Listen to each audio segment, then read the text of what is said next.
Welcome back to the podcast. This is season 3, episode 6. I'm joined again by Rob. Howdy.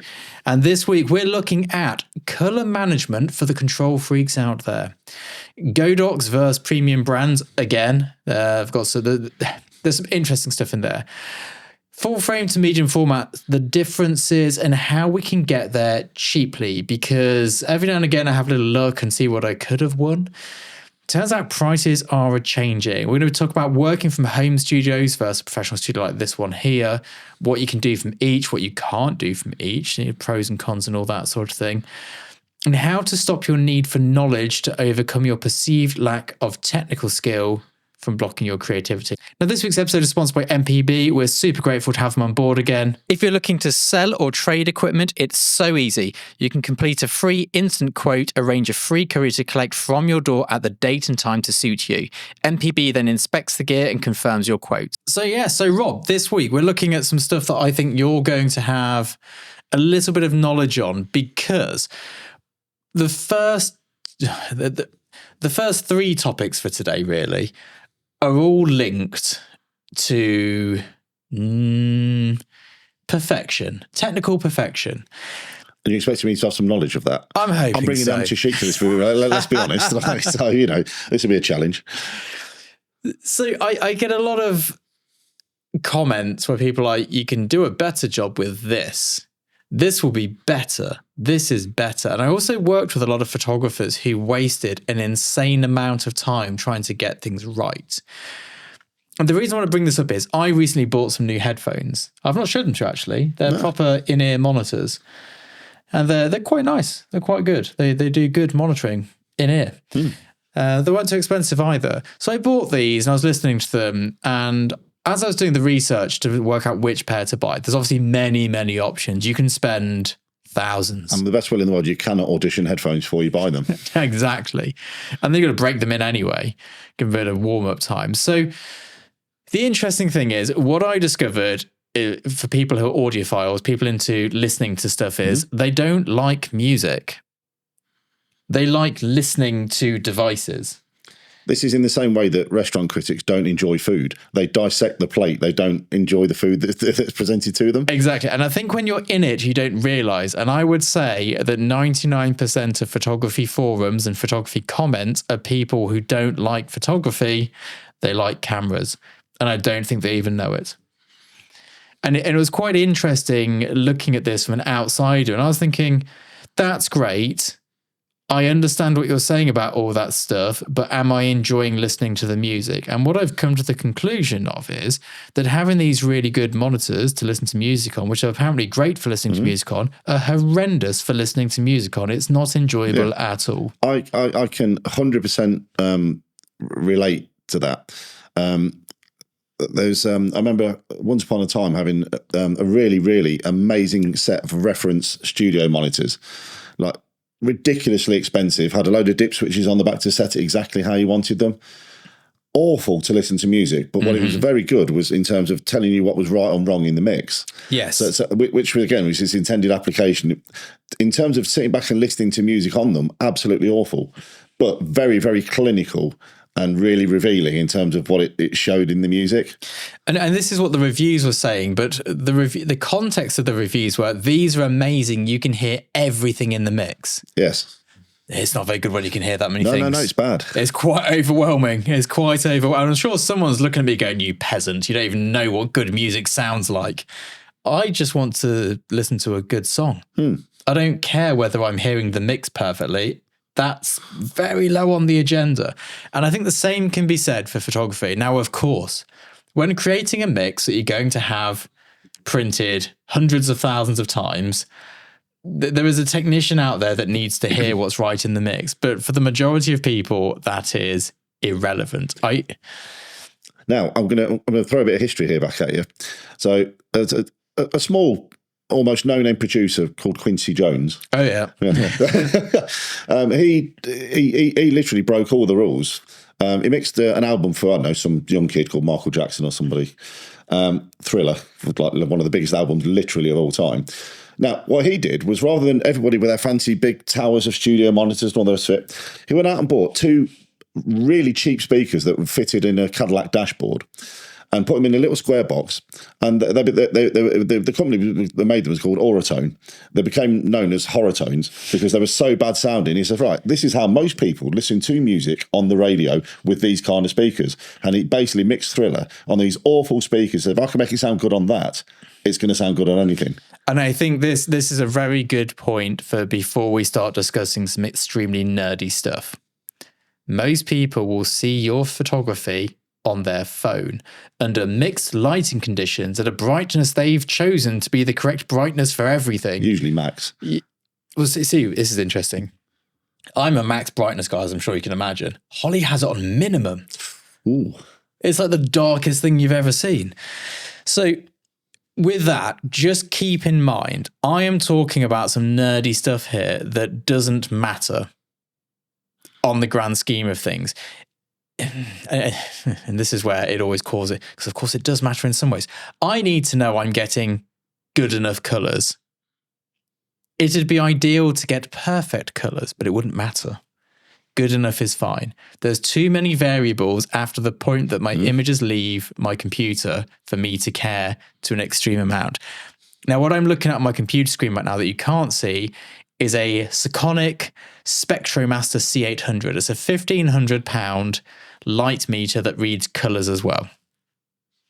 Now, we have a colour workflow. We have a lovely colour workflow here that we use, and we have 2 levels of it, and this is not part of it. I nearly bought one of these once, and then I quickly went, no, don't be an idiot. No one's ever complained about the colours.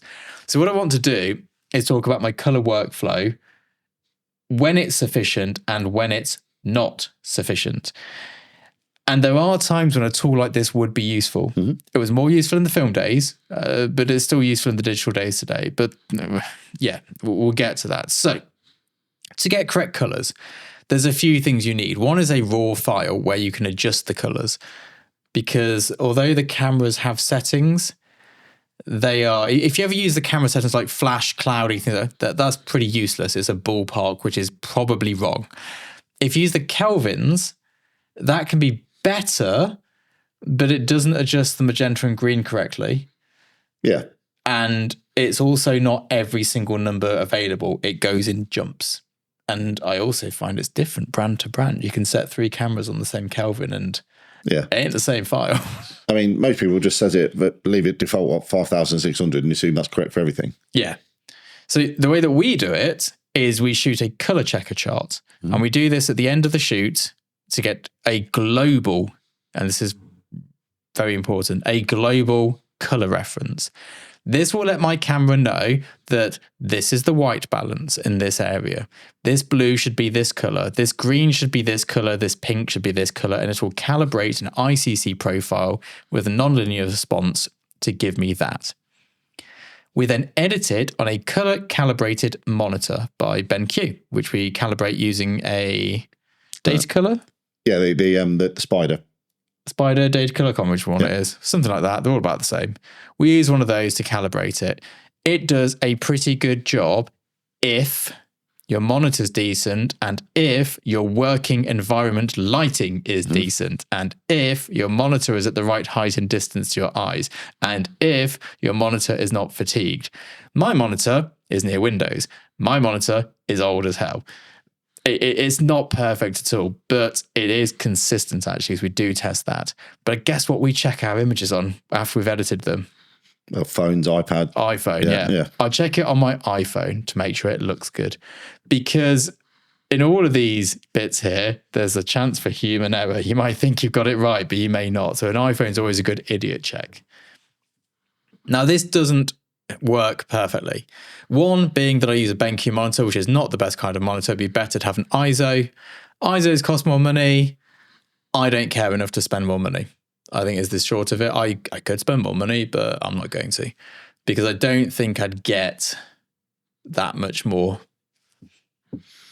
And I suppose the real barometer of all of this, because every display in any lighting situation, whether it's a phone, an iPad, monitor, TV, whatever it happens to be, will all be different.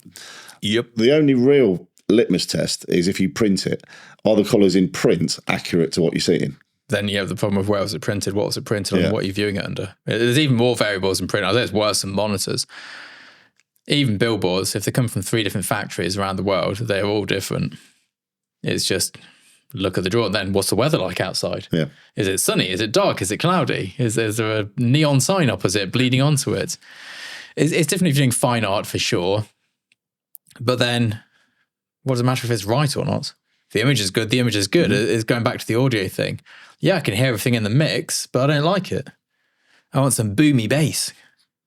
You know, my Sony headphones, my wireless Sony headphones, I'm sure an audiophile would be like, this is unlistenable. But I like them. Yeah, and that's all that actually really matters. Oh, I think so. I think you need to know as a professional that you're delivering something that is roughly correct. But with my color workflow that I've just gone through there is the bare minimum. I think you could do a lot more. And I think when you're doing, so let's get an example here. So say one of those shots, I've taken that color reference chart from it. It's a big flat lay. So the color reference chart in the middle.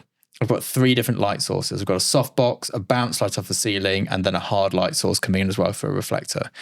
I've got 3 different colors of light, 3 different types of light, 3 different intensities of light hitting this. There are color shifts all over that frame. To the naked eye, you probably don't know. But if I move that color chart left to right, we'll get different results. That's where a spectromaster comes in. That's where you can go, right, this is a problem here. And if you're using something like the latest Broncolor packs where you can adjust the white balance, you go, this reflector's cooler by 30 kelvins. Let's have that head there having 30 kelvins more warmth. This sometimes really matters. Not always, but sometimes. And as far as I'm aware, it's only the Satos packs that can do that from Broncolor. I don't think anyone else can do it. But it does sometimes matter to be able to get it that perfect. There are monitors and monitor calibrators that are so expensive. When you go to one of these big retouching houses, their monitors and calibration tools are more expensive than everything in my studio combined. They're insane. And they're in these pitch black rooms. But it's not going to change the quality of my ideas. No, I suppose it's what it does allow them to do is do things more consistently. Definitely, and they also definitely know that they are definitely right. So if there is a printing problem further down the line, it's definitely not them. It's the printer. It's always the printer. So I think it's very easy to get obsessed with right and perfect because it's something you can measure, it's something you can achieve, and it's something you can strive towards. The problem is it doesn't matter in most cases. There's not many times when I'd go to that level of trouble. There are times when I would, absolutely. There are times where if we were moving studio to studio and we were shooting products and they were all going to end up on the same campaign, but we did it on different days, I'd start to worry about that, especially if there's whites and greys involved in the background. If I had to shoot white backgrounds in 5 different studios with 5 different lots of rental kit, or even in here on 5 different days, I'd start getting worried. And I'd start measuring the exact spot that my color passport went. And if I was having to use different brands of paper and different brands of lights because we're in different studios, I'd probably rent the Satos packs actually, because white balance changes throughout the life of a light, throughout the life of a modifier. Softboxes change their white balance. Mine are all on the walls. They're all sorts of white balance because they get sun bleached. Everyone's like, well, isn't that an issue? Shouldn't you do something about that? And well, I could keep them stored away in the dark so they don't get sun bleached and change the white balance. But then when I need one in a pinch, I'm like, I've got to get it out from there and I've got to build it and it's boring. I'd rather have it at hand and go, quick, someone grab a softbox and we're going to change the white balance on the pack. It's much easier. Or see if it actually matters, because often... Yeah, and it's also what's important in the frame. I mean, I recently, when I was had a director sat on my shoulder while I was doing a colour grade on a project. And, it was mostly almost like a stage play. And to me, the most important thing was people's skin tones. Did the skin tones look correct? And we had an interesting mix of kind of white LED plus old school warm halogen. So there was a bit of a mixed lighting situation going on when it was shot. So I balanced it up so that the skins looked great. And the immediate complaint, well, that chair wasn't that colour. I said, doesn't matter. It's a chair. What's important is that this person doesn't look like they've been tangoed or like the Blue Man Project. The people look great. Nobody... other than people that were there on set would know what colour that chair was. Exactly. And also, nobody watching it is looking at the chair. No. And even if they are, they don't care. because they weren't there and they didn't know it was Yeah. it was more red than purple. But but the skin tones look correct and everyone looks healthy and warm, and that's how it should be. Absolutely. I mean, even with these here, we could do these are just color graded by eye. I don't even bother. It matters for a podcast. It matters so little that we don't hold out the color checker to get a reference. No, we could do. I mean, again, we are shooting in RAW. All the cameras are set to the same initial white balance. So, but that doesn't give you the right color profile. That's just white balance. But I mean, in terms of getting the right color profiles, we could do a proper ICC profile for these cameras. But the thing is, it doesn't change what I'm saying. If what I'm saying is boring, which it probably is right now, it's boring. Like, it's not going to suddenly be like, oh, it's so interesting because the brown on his shirt is exactly how it looks in real life. Yeah. And I think a lot of photographers lose a lot of time and slow their careers down drastically because they're spending so long trying to get these sorts of things. Even when we're shooting global campaigns with worldwide usage, we don't always do that. We don't even always shoot a color checker. We just go, yeah, it looks pretty good. Because that's all that really matters.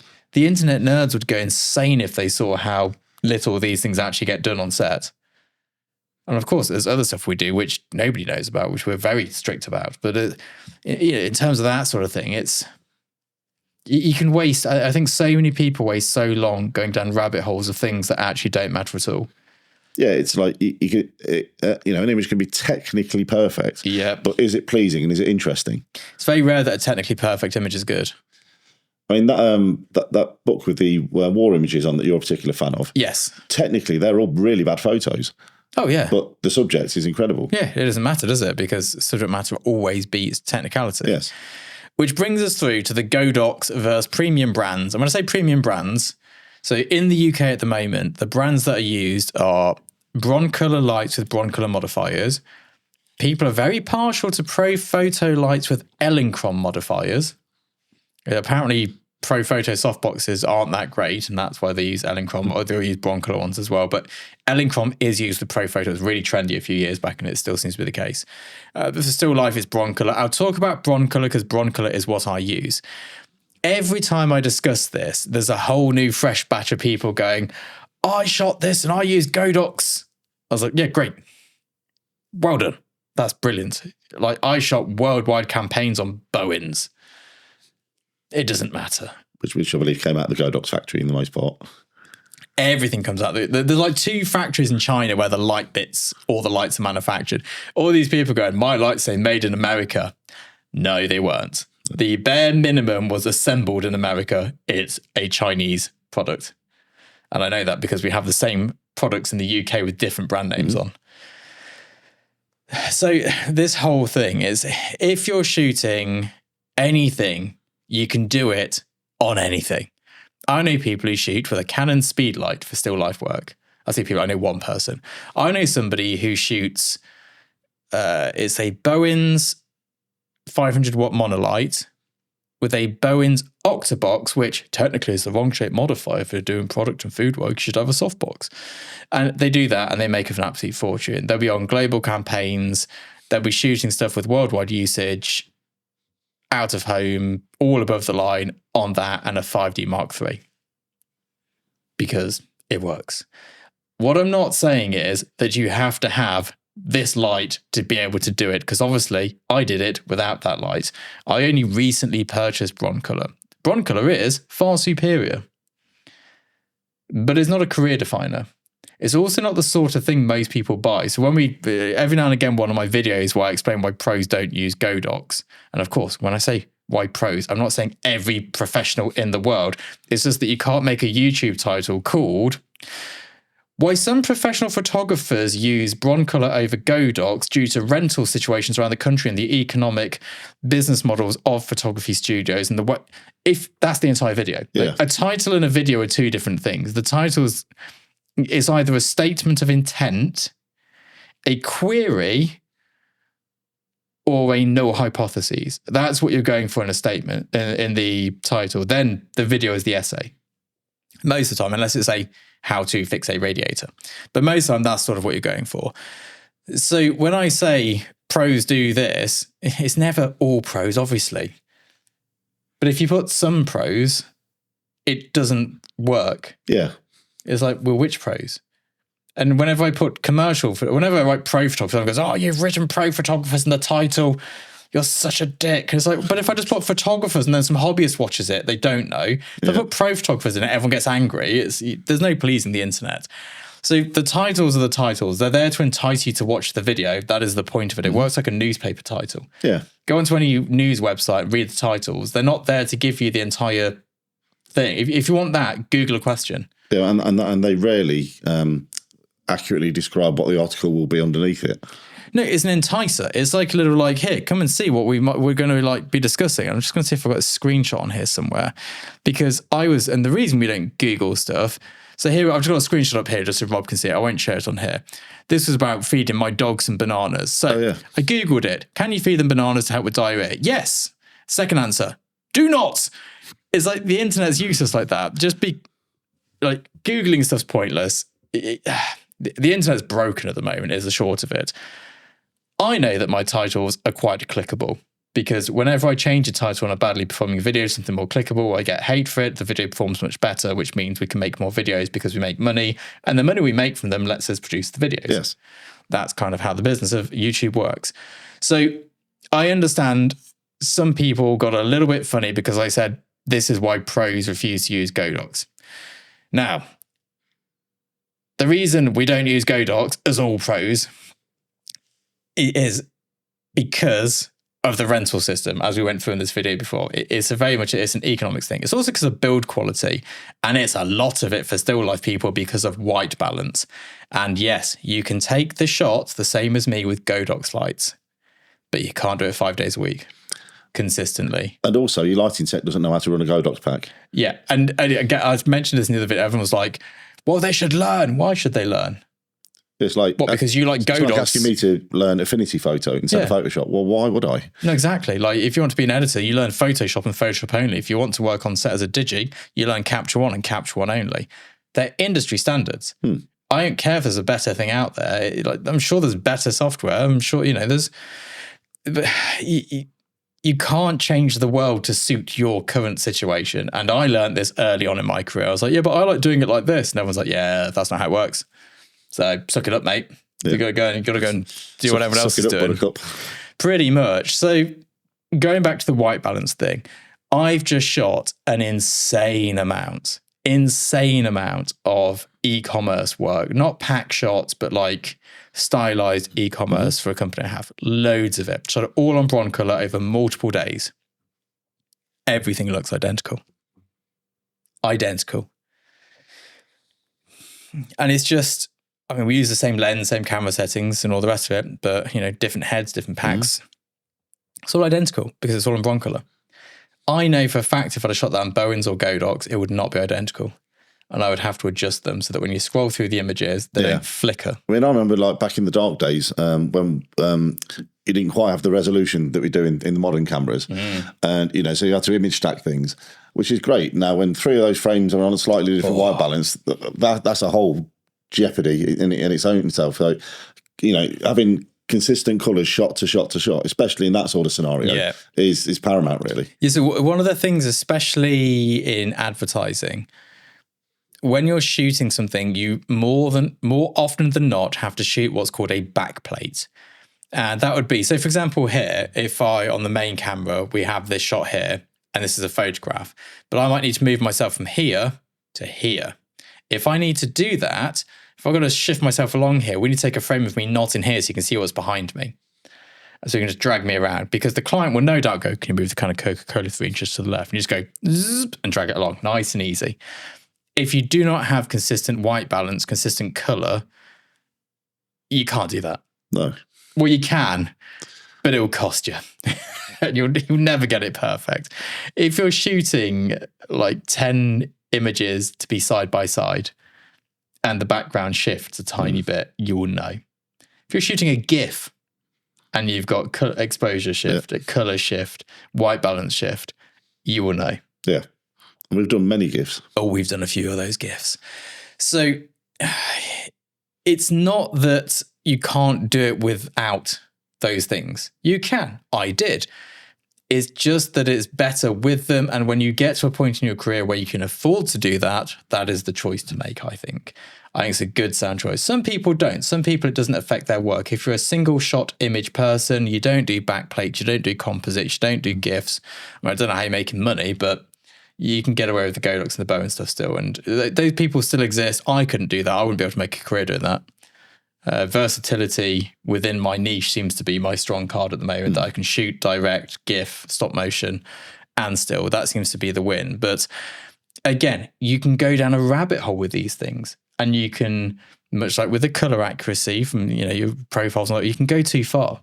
And I've seen people discussing whether this reflector is better than this reflector, and there will be a difference. P70 to P65 has a slightly different color to it. I'm sure of it. I don't know whether it's because I've left some of mine in the sun and others not, but mine have a slight different color. It's minuscule. I don't take it into consideration in a creative way. I don't go, well, if I use this one here, I'm likely to get. I'll just go, well, I need a smaller one, or I need a bigger one. That tends to be the conversation I have. And there's also, it seems to be a very big misunderstanding as to what commercial photography is and what it isn't. Commercial photography is the broadest thing in the world. It goes from pack shots to a campaign used worldwide, like global TV advert. Like it's huge. It spans so much, and there is no statement that is true throughout the industry. What we talk about on this channel is mostly what I do, because that's what I know. Mm-hmm. I don't know. I was going to say a bad word then about fashion. I don't know where they get up to. I mean, I do because I represent fashion. I do know about fashion, but I don't shoot fashion. I don't understand fashion. I know about fashion photography. I know how to sell fashion photography. But I don't know whether they care about white balance shift. Probably not. So I only speak for myself on this channel. I don't. You've got to run what you brung, haven't you? So no, exactly. And I think the problem is, if you find one of my videos and you've never seen it before, you probably don't know that. You just think I'm going, everybody must do this. Someone in the comments going, I shot a catalogue for some brand and I used Godox. I'm like, yes, catalogue photography. That is not the same as what we do. That's a very different. It might be a big brand, but it's the catalogue. Yeah, that's great. That it doesn't have any bearing on what I'm talking about here. No, and I'm saying it depends on the kind of thing you're doing. If you're like one man run and gun. Yeah, I mean, use it. I own gun. We both do. Yeah, I gave one away actually. Because I was clearing out space. Mine's all gone, sadly. I did like their, is it 1200 AD? The pack and head. Yeah. That's a banger. That's probably the best bang for buck light you can buy out there. 1200 watts, freezes action. And you hammered that and you didn't manage to break it. I did. I broke the battery in 6 months. That died in 6 months. The battery did, which is disappointing. You'd expect more than 6 months from a battery. Yeah. I think. Is that unreasonable? No, I mean, you should get 12 months out of anything by rights. I mean, even obviously you want everything at full power all the time, because why wouldn't you? Why would you not? So, yeah, I just think those sorts of things, you can go down a rabbit hole and you can really fixate on it. I spent so much time in my early career on the forums just reading about kit that I, like I've said before, at the time, couldn't even afford. Nowadays, when I can afford kit, don't even look at it. And I think that's true of most things, isn't it? When I used to be a cyclist, I always dreamt about having certain bikes. When I started getting given bikes for free, I was like, oh, good, I don't care. I'd ride it until it falls apart. So the Godox versus premium brands thing, I think the reason I brought it into this podcast episode is because I think it fits in with that color management thing in the same way that there's always better, but there's a point where it's diminishing returns. So for me, having good lighting actually means that I don't have to faff around so much with the color management side of things. You might want to spend more time focusing on color management than you do on lighting. It's just horses for courses. Yep. And I'd also point out, I was speaking to Broncolor the other week. Their kit is not necessarily like the Satos packs, which are insanely expensive. They're not designed for you to buy them. And they're quite like, we sell to rental houses, so you can rent them. We sell to studios, so you can rent them. And that's the thing, like certain ARRI cameras, only available to rent. You cannot buy one. No one's expecting anyone to go and buy like 4 Broncolor packs if they don't have a studio and all the rest of it. Like, it's there to be rented. It's the rent, and you can rent one for 50 quid a day. As a bargain. It's a bargain. About the cost of one young Neo speed light. Exactly, yeah. And it's And again, that's why pros use it, because they don't own kit, because the kit which is good enough for the level of work they're doing is too expensive. And when I say pros, it's not everybody. I'm talking about people in my position. Yeah. But if I say pros like me, it sounds really arrogant for some reason. No, but like I say, you've got all levels of, professional photographers, haven't you? Yeah, absolutely. From the sort of jobbing jack of all trades to, the guy that shoots the cover of Vogue. Yeah, and I think all of these things, everything's relative. You can never answer everyone's question. You can never speak for everybody, and there's no absolutes in photography. There just isn't. It's all very much this is what's right for me, this is how I do it, this is what's right for you, this is how you can do it. But I can only speak from my experience, and I do seem to get a lot of hate for that. But maybe I need to be more clear that, in my opinion, if you're shooting for worldwide usage and like a global campaign, you need to be using something like Profoto or Broncolor, and you need to be on a medium format camera. And of course, someone's going, yeah, but I shoot sport. It's like, yes, no, it's different. It's different. Yeah. It's I can't answer all of it. Maybe I'll work out a way to do that. Maybe that could be like a fun Excel spreadsheet with some macros in there to try and go. Nobody's got time for that. I used to work, one of my old jobs was building, it was called a phantom somatotype. And it was trying to work out all the measurements that elite athletes had throughout their life as growing. So you could go and measure someone's little finger and go, you might be the next future ping pong star. Because based on this ratio of little finger to big finger, do you have a big finger? Not really. Well, I mean, it's not what I'd like to show here. It's like certain guitarists are just aliens. It's like Paul Gilbert's got like a 6 fret stretch. Yeah. And that's not normal. No one can do that. Because if you look at his, like, obviously, he's basically just like a shovel. Yeah. His little finger's as long as his index finger. It's just crazy. So, yeah, it's very difficult like that. But carrying on this elitist kit thing, because let's not stop there. When I started out in photography, I saw this video of Annie Leibovitz shooting for Vanity Fair. And I saw her camera and I was like, what the hell is that? What's that? What is it? What is it? And I eventually worked it out. I managed to pause it and zoom in. Again, this was the bit where I was looking at kit because I thought that would be the answer to be as good as Annie Leibovitz. And had a budget of about £150. So it was a Hasselblad. And I was like, oh, what's a Hasselblad doing? Because it looked digital. And I knew about Hasselblads as film cameras because I started on film, but I didn't know they made digital cameras. The reason I didn't know is because they're so expensive, you cannot afford one. However, things are changing. What we're going to do here, thanks to our sponsors, MPB, I am going to sell a load of my kit to them and I'm going to buy a medium format camera.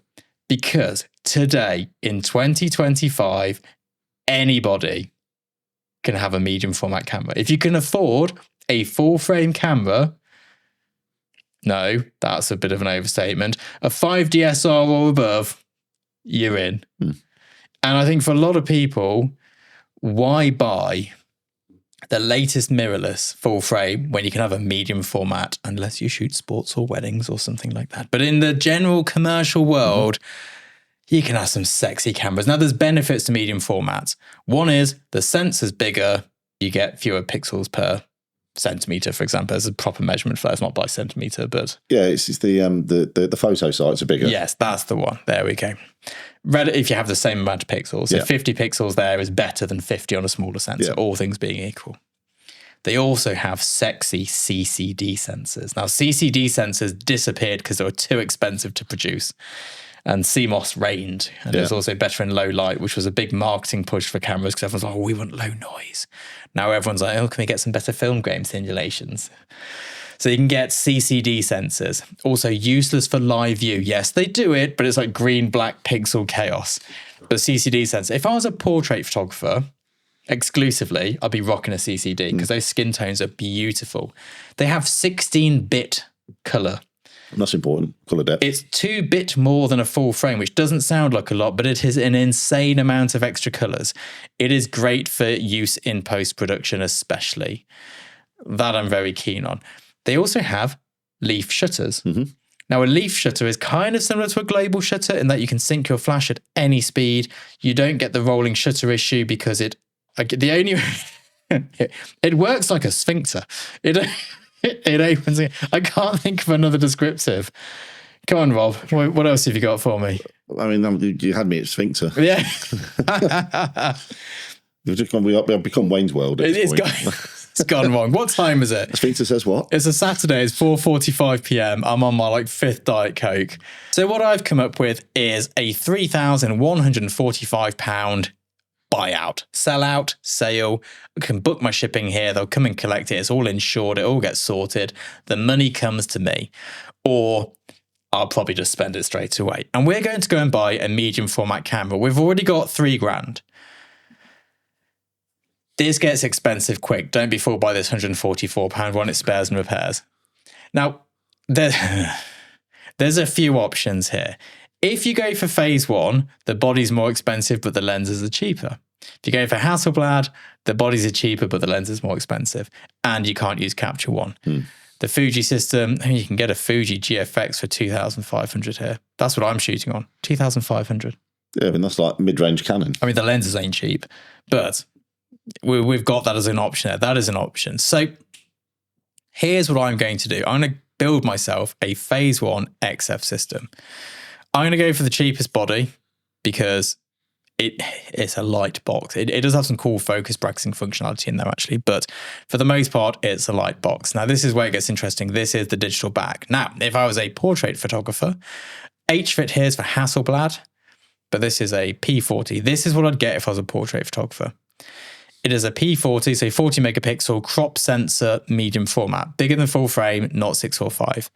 But I'm a still life. I need something which can live view is key for my sort of work. I need that. Not as much I need it, my stylist needs it. So there's an IQ 350, the 3 is the generation, or IQ 260. I would probably go with the latest generation. This is proper good tethering, so let's add that in there. Now, obviously, we're over budget, but we're taking off that 3,000 to start with. We'll do another shop later where we keep it within budget. Don't worry, it's all possible. Just lenses. Now, if you look carefully, this is a phase 1 lens. LS is leaf shutter. This lens here is oddly good. This is their standard kit lens. Look how cheap it is. £124. We'll add that. 4,000 to, so we're a grand over budget, and we've got a medium format system for £1,000 once we've shipped our kit in. Now, a lot of you going, you put in 2 cameras and your lenses and you've not got as much back. It's medium format. It's medium format. That's an insane price for that lens. Oh, yeah, no. There's some other bargain lenses. I'll go through them in a second, which you can get for medium format cameras. There's I'll do it now before I forget, it's 120 or 140. This is a good lens, a 45-2.8. That's a good lens for the money. But there's one here, which is not even a good lens for the money. This here, the 120mm f4 macro, £324. That is just a god tier lens. We shot what did we shoot with that? Dairy Milk, Greg's, Deli France, Dolmio, other stuff. We shot it with this lens here. Beautiful lens. There's a blue ring version, which is like the L version of the Canon stuff. It's much more expensive, way more expensive. It has autofocus. It is a better lens, but not for the price. So we can get into here for this machine. Like I was about to say, so people are always going, but you need spares and all the rest of it. So I always thought you needed 2 identical cameras, and I've preached this for years. For the first time in my life, I do not have a backup camera. And I was getting a bit stressed about this. Like, I don't have a backup camera. What if it breaks? What if it dies? We always rent a backup body. You can rent a backup of my camera for £75 a day. And yeah, I've probably spent enough to have bought a backup camera. I have, yeah. But it's better to have those small lumps of cash flow from a business sense than it is to whack out £3,000 in one go and just have it sat gathering dust. Also, I've been on set with a lot of photographers since working as an agent, and none of them have backups. It's interesting. I don't know where you must have an identical backup body came from. I mean, how many times has the camera died on you during a shoot? Once only. How many times has it happened to me? I killed a camera at a music festival, like full on dead. And once a camera died just before going on a shoot, the actual computer board just died. My failure was the shutter went. I've had a lot of shutter blows actually. I've always, It was literally like died on the last shot of the shoot. So I kind of got it all in the bag, fortunately. And it was just kind of that big, and you're like, oh.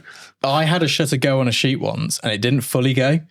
So I ended up shooting at a 60th of a second so the blades didn't get stuck in frame. It still worked absolutely fine. I mean, I've been using my Bronica E2RSI for 18 years. It's never failed. Obviously, I'm touching wood while saying all of this because you should never say nothing's ever gone wrong because you know for well on the next day shooting it will do. Cue all three cameras dying at once. I know. But it's not like most people, they have a spare camera, but they have a spare lens. They have a different lens.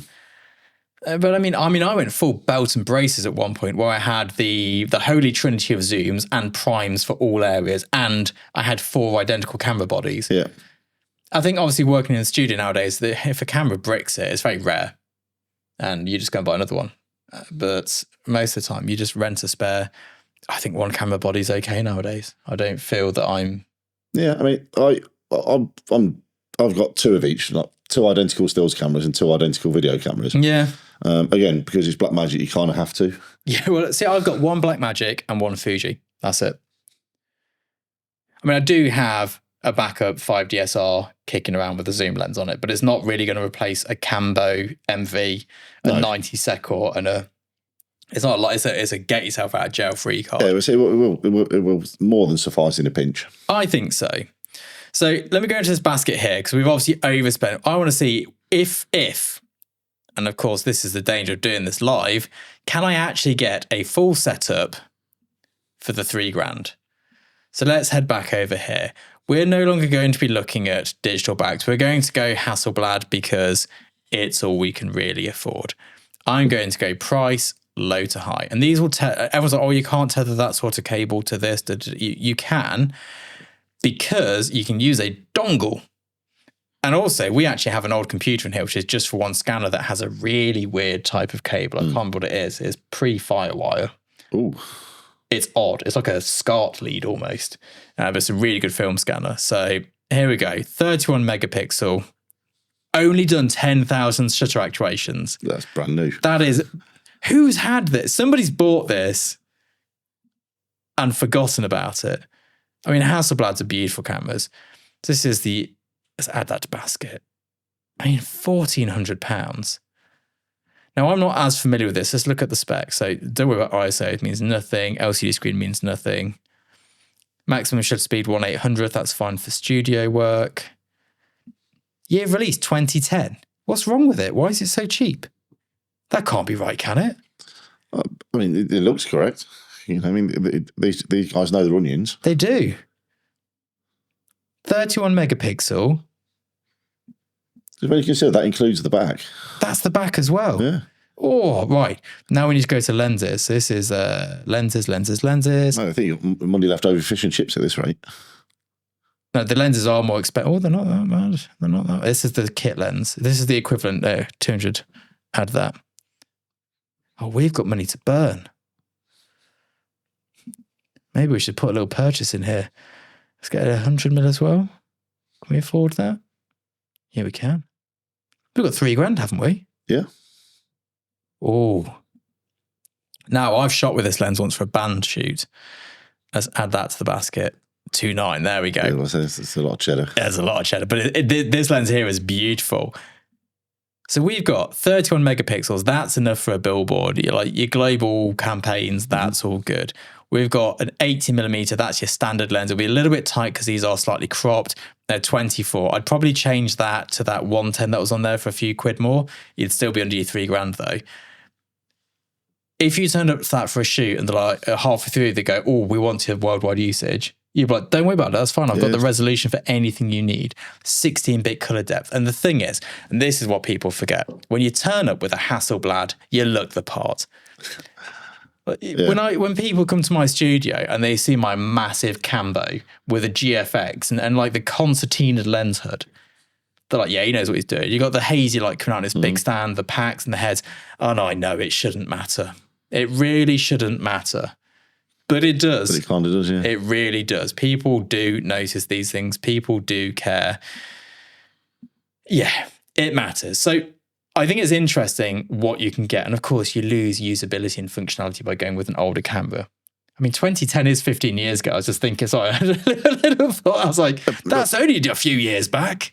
I mean, my stills cameras are 2013. I still think they're like relatively modern. I mean, it's not film in the grand scheme of things. It's pretty new. So speaking about expectations and how people perceive you, home studio versus pro studio. I've shot from both in recent years. I've shot from home and I've shot from the studio. And someone was asking us, like, do I need a studio to do work?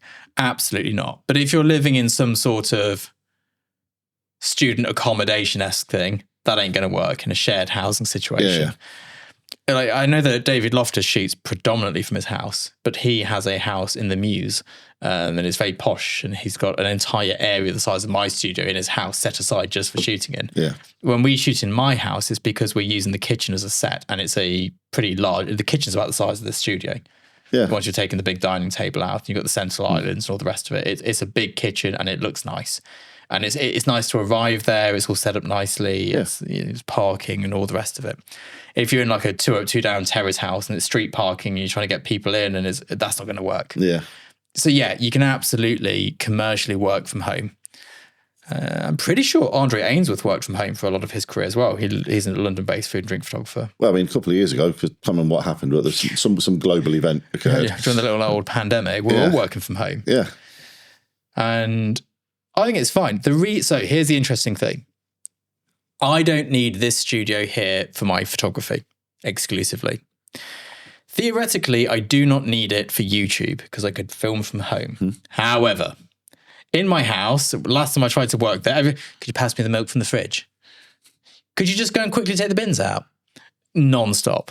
Could you quickly, would you mind? Constant distractions. Yeah. Then add, that's just my partner, 3 children to the mix. Then add a dog and a cat. Like, nothing gets done. The reason I have this studio space is I like it. I like coming here. Kids like coming here as well. Mingus comes here all the time. And there's a certain mindset. It's like, right, I'm here now. I'm here to work.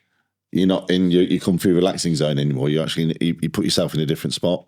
Yeah, exactly. That's a real big thing, actually. It's I'm here to work, and this is what I'm doing. And when my alarm goes off at 5:15, I pack up, and at 5:30 I leave. Rarely happens that organised, but that's the plan. That's what we're hoping for. However, I could get rid of this, save tens of thousands of pounds a year and work from home. There's a couple of caveats to that. One is every now and again we get a last minute shoot in and we can't find a rental studio when I use this space here. And that's quite useful. 2 is I can do a test shoot whenever I want and I've got all the equipment and the space to do it in. 3 is you wouldn't take me as seriously on YouTube if I didn't have a studio and I worked out of my bedroom. Yeah. I wouldn't work out of my bedroom, obviously. It's too dark in there. It's made for sleeping. But out of like a home office, it wouldn't be the same. I think if you're a landscape photographer, you'd be a fool to have a studio. Well, your office is the great outdoors. Like the great outdoors or your little office in the house. We don't have an office at home. I don't use it. I tend to work on the kitchen table for some reason. It's the worst place possible. It's too bright and it's hot in there. But yeah, I think you can do it from home if you have a home that is beautiful. And it makes clients feel comfortable. If you're in pack shots, people are just delivering it to you, shoot from your garage. That's this is so expensive to run. I mean, your energy bill is ridiculous. I could literally be buying. It makes so much more financial sense not to have this space. This space is stupid. It's so much money. It's so much maintenance. It's so much time. But also, I don't want people coming to my house for work. I also can't guarantee silence at home. If I was trying to do a YouTube video, I'd get distracted about 50 times. It'd be a nightmare, and I'd never leave my house because all I do is work. So I'd be home always. I'd go mad. It's a bit of a luxurious overspend having this just to make myself happy, but that's my take on it. However, I could absolutely do everything. If I was a single man, I wouldn't have the studio. If it was just me or just me and the dog, we'd work from home because this is a frivolous spend and it doesn't make me any money in some ways. No, but what it does do is give you the time to kind of plan, think, be creative without any distractions, and that has a real value to that. Oh yeah, if I had to pack down and set up every time I shot, I wouldn't shoot. Yeah. For sure, I'm lazy. I'm so lazy that, and I can't remember where I was doing this. I was doing a shoot and someone was like, why are you using that? I was like, it was already out. Wouldn't that one be better? Yeah, but it's over there. Yeah. Like, shouldn't be this lazy. I mean, when I've got assistants around, we use the best of everything. I'm like, would you mind going up those ladders, getting this down, building this thing here and setting it up over there? But if it's just me, I'm like, nah, could do. That's already rigged up. We'll just use that. When I was shooting all the e-commerce stuff, I was like, what's the easiest light to use? The hazy light. Yeah. We'll light it with the hazy light. Which kind of brings us through to the last topic of the day. How do you stop your need for knowledge to overcome your lack of technical skill or perceived lack from blocking your creativity? And this is kind of what we've been discussing all day. And this is, how do you stop yourself going down the rabbit hole of learning all the tech you don't feel like you know enough to become creative? I don't have the answer. However, what I can tell you is what happened to me. I learnt everything. And I always go on here about how I'm not a technical photographer. I do know an insane amount about photography because I do get hyperfixation, and I did make if I Google something and write the word forum next to it, there will not be a photography forum post on the internet that I've not read. Like, if I want to read about a broncolor satos, I know that I've read every forum post about it, every single one. I know I've read every article about every lens I've ever bought. And I also know none of it's helped. Because I don't have a Satos. And I bought the lens because it's the one I could afford. In terms of tech, I'd say most of the information on the internet, in terms of like technical execution, is incorrect. The information is wrong. So it's pretty useless. And what I've learnt, and I've learnt this through other people, not through my own stuff, and then I applied it to myself. I work with a lot of photographers one-to-one. Everyone I work with who is technical fails. Everyone I work with who doesn't care about it succeeds. I've seen photographers go from nothing to worldwide campaigns in 6 months. I've seen photographers spend 40 years of their career arguing on forums about technical elements. Don't be the latter. It's once you find yourself, if you ever hear yourself going, so I do a lot of like joules and watts.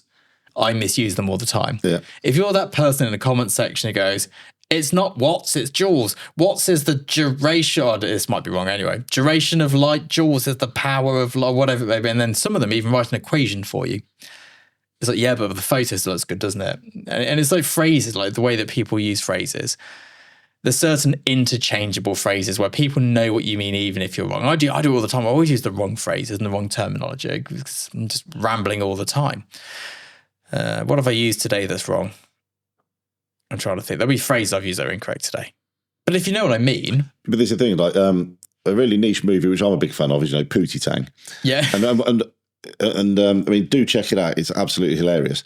But that was the opening monologue. He says, because it just speaks in just random ways. And so, like, nobody knew what he was saying, but everybody knew what he meant. Yes. And I think once you become pedantic, that's always we're always telling people being pedantic. Like, well, actually, what you mean is this. It's like, yeah, but you knew that already. Otherwise, you wouldn't have commented that. If you had no idea what I meant. And of course, I could spend hours checking what I'm saying, make sure the word usage is right and all the rest of it. But I mean, also, we're in England. We use different phrases to Americans.